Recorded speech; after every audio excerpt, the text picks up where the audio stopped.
The morning began colder than the day before. When I stepped out of the small shelter where we had slept, the sky was still pale gray and a low wind moved steadily through the valley. The hills around us had grown rougher over the last few days. The grass was thinner now, the ground harder, and the path that wound south between the ridges looked narrower and more worn. The road was beginning to feel older. David was already awake as usual. He sat on a flat stone near the small cooking fire with his Bible open, the early light barely touching the pages. Pearl lay beside him with her head resting on her paws, watching him as though the act of reading scripture was something she felt responsible to guard. Agnes was perched on a nearby rock, surveying the world like a tiny general planning her next maneuver. Claire stood nearby with her hands folded in her sleeves. Agnes has been awake for some time, she said quietly. That's never reassuring, Sean muttered behind us. He stepped out of the shelter, rubbing his shoulders and glancing up toward the ridge we would need to climb that morning. That hill looks steeper today. It's the same hill, Liam said. Sean squinted at it. I strongly disagree. Mom and Dad emerged together a few moments later. Dad had two tin cups in his hands and handed one to Mom automatically. She smiled. You're a good man, Harriman. I had heard her say that line for many years. He shrugged. I'm trying to stay on your good side. Dad always had a different answer. I think he thought them out ahead of time. Nearby, Maria had knelt beside a cluster of low plants growing near the edge of camp. A small cloth bag lay beside her as she carefully gathered a few leaves and stems. Lucia wandered over to watch. What are those? She asked. Maria smiled gently. Good things to have when pilgrims walk too far. She lifted one of the leaves. This one makes a tea for sore muscles. She placed it into the bag. And this one is good for healing skin. Lucia looked impressed. Planning ahead?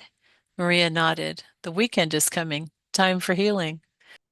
A few steps away, Charlie had joined Francis and Father Maximilian Colby near the edge of the camp. The wind tugged lightly at Colby's habit while the three of them talked quietly. Charlie looked at Colby with open curiosity.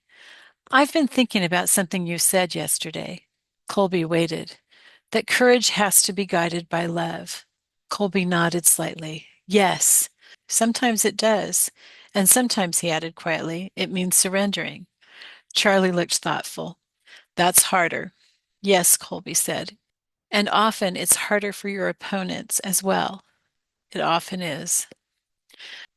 The desert father sat cross-legged on a stone nearby, wrapped in his cloak and watching the sky as though the morning itself were something worth studying.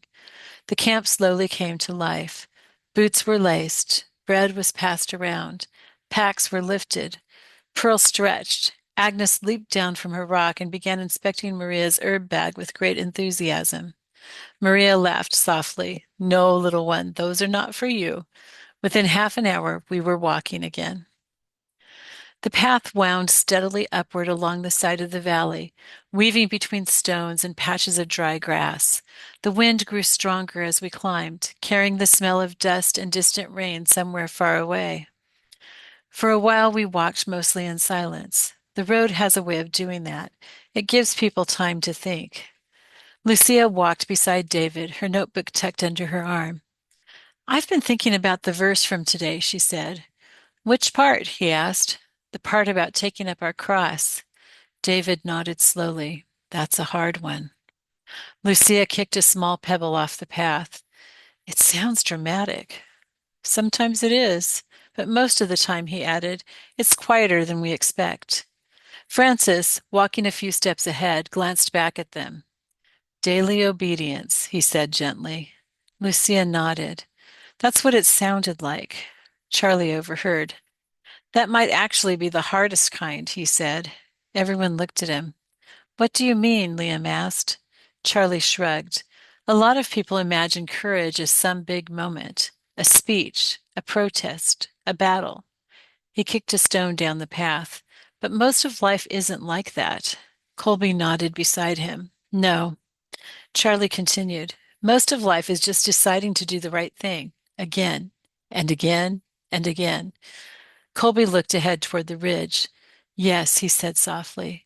That is how saints are made. When we reached the top of the ridge, Francis stopped. The land beyond opened into a long sweep of rolling hills fading toward the south. The sky had cleared now, and sunlight spilled across the valleys like pale gold. But what caught our attention was the woman standing on the path ahead. She had clearly been walking toward us and had paused when she saw the group crest the ridge. She looked calm, not surprised exactly, more like someone who had expected this meeting all along. She wore simple clothes suited for travel, and her hair moved lightly in the wind. There was something steady about her posture, something both gentle and firm. Frances smiled. Peace and good. She returned the smile. Peace. Charlie leaned toward Sean. Do we know her? Francis turned toward the group. Friends, he said. This is Elizabeth. Lucia blinked. Elizabeth Elliot. Elizabeth nodded with a quiet smile. Yes. Sean rubbed the back of his neck. Okay, he said slowly. I feel like the bar for courage just went up again. Charlie looked at her thoughtfully. I've heard a lot about you. Elizabeth smiled slightly. That can be dangerous. Colby stepped forward. I've heard your story as well. Elizabeth looked at him. And yours. They regarded each other with a quiet understanding. Charlie watched the exchange carefully. I feel like I just walked into a very serious room. We began walking again, descending the ridge into the valley below. I found that the conversations in the company helped keep my mind off the difficulty of the path. Elizabeth fell into step beside Colby and Charlie while the rest of us spread out along the trail. After a few minutes, Charlie spoke. I have a question for you. Elizabeth looked at him. All right. You knew the risks before Jim went to reach that tribe. Yes. And you supported him anyway? Yes. Charlie shook his head slightly. That takes a different kind of courage than most people talk about. My wife was the same. Colby nodded. Yes. Elizabeth spoke quietly. Jim believed that obedience to Christ was worth everything. Charlie looked down the path. That's a dangerous idea. Elizabeth smiled. Yes, it is. As we walked, the wind softened and the valley widened. Pearl trotted happily ahead while Agnes darted through the grass like a small striped comet. Sean watched her. That animal is completely fearless. Claire tilted her head, or simply curious. Elizabeth smiled at the sight. They remind me of the jungle, she said softly. Aoife looked surprised. The jungle? Yes. Elizabeth's gaze drifted across the hills as though she were seeing another place entirely. My husband Jim and several other missionaries felt called to reach a tribe in Ecuador that had never heard the gospel. They were known to be violent, she continued. But Jim believed that Christ was worth that risk. Sean frowned. That must have been terrifying. Elizabeth nodded. Yes, but courage doesn't mean you aren't afraid. Colby spoke quietly beside her. That is very true. Charlie looked between them. So what did courage look like in that moment? Elizabeth answered simply, obedience. Charlie kicked a stone along the path. I've heard one of Jim's quotes before. Elizabeth looked at him. Which one? He is no fool who gives what he cannot keep to gain what he cannot lose. Elizabeth nodded. Yes, Jim wrote that years before he died. Colby looked at Charlie. That sentence contains great wisdom. Charlie nodded. Yeah. Lucia looked down at the path. That sounds a lot like taking up a cross. David smiled gently. Yes, he said, it does. The road curved around a low hill, opening into a long, grassy valley with scattered trees. The wind moved softly through the branches. For a while, the group walked quietly, thinking. Finally, Francis spoke. There are many forms of courage. Charlie nodded. Speaking truth. Colby added softly. Sacrificial love. Elizabeth looked out toward the road ahead. And obedience. Lucia looked up. Even when the story doesn't turn out the way you hoped? Elizabeth's voice was calm. Especially then. As the afternoon light began to fade, we reached a small clearing where the path widened beside a stand of low trees. Francis stopped. This will be a good place to rest. Everyone dropped their packs with grateful sighs. Sean stretched dramatically. I have never appreciated flat ground more. Maria immediately began sorting the herbs she had gathered during the day, spreading them carefully on a cloth to dry. These will help, she said. Charlie watched her curiously. You do that everywhere we stop? Maria smiled. Pilgrims need help recovering. Lucia sat on a fallen log and looked toward Elizabeth. Would you tell us more about Jim tomorrow?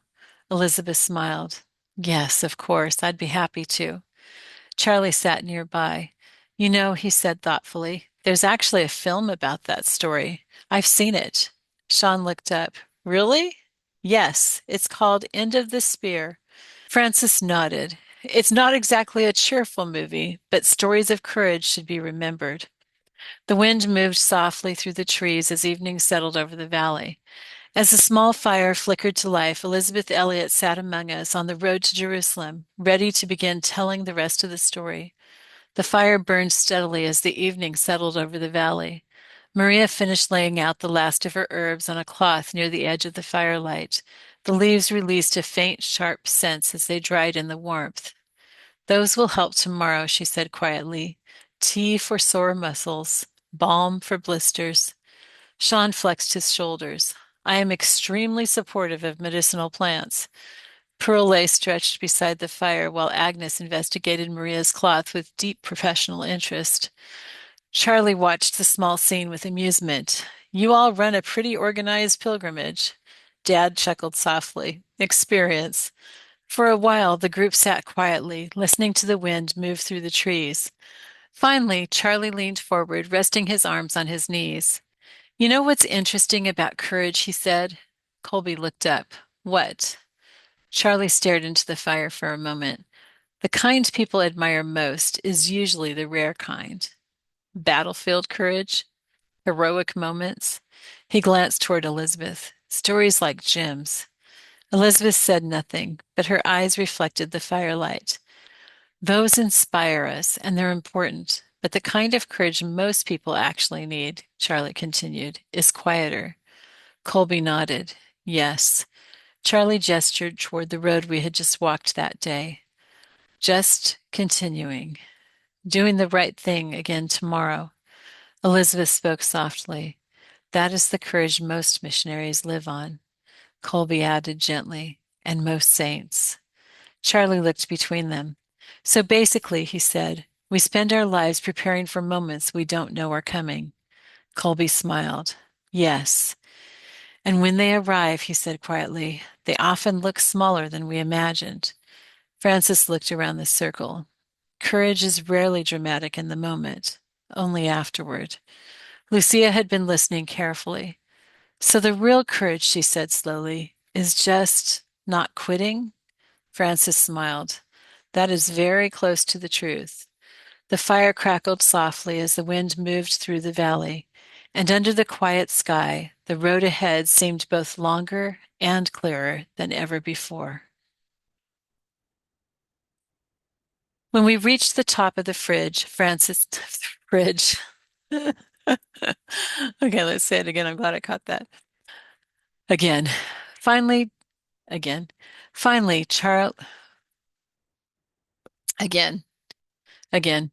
But the kind of courage, I'm going to have him say a little bit more before that. Finally, Charlie leaned forward, resting his arms on his courage. Sorry, I was reading ahead. Finally.